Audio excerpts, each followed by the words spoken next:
episode for today's vlog. Ayan, ako'y mag-re-repair ng dryer. Okay, di-repair ako ng dryer.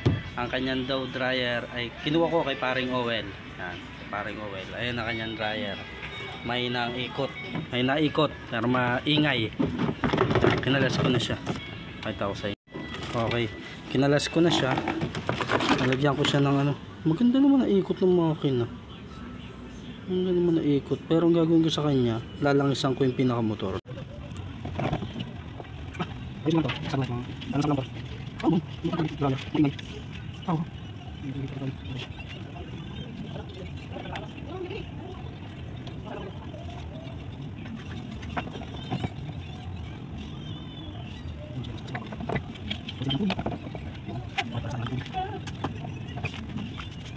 Ayan mga kabisot, nakita natin ang kanyang problema. May grasya siyang natuyo. Ayan, kaya nag-iingay. Isa yan sa dahilan kung ba't nag-iingay ang inyong dryer. Pati dyan sa may pinaka busing, ayan, ng rubber. Ayan, kailangan natin linisin ng gas. Ayan, saka siya natin ibabalik. Okay na ito pagka naibalik na natin. Okay na, wala nang ingay. Hindi siya maingay. Maganda ng takbo ng motor. Kaso titingnan ko, palitan ko ng capacitor. Maganda takbo ng motor. Walang kaingay-ingay.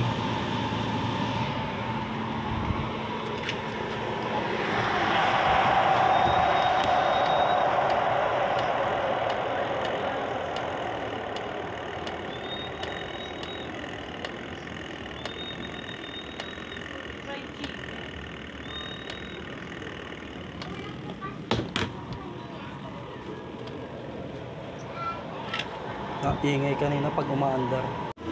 Ayan, Owel, okay na siya. Malakas naman ang ikot. Talaga yung ano lang, talaga yung ingay, maingay. Ayan. Ha?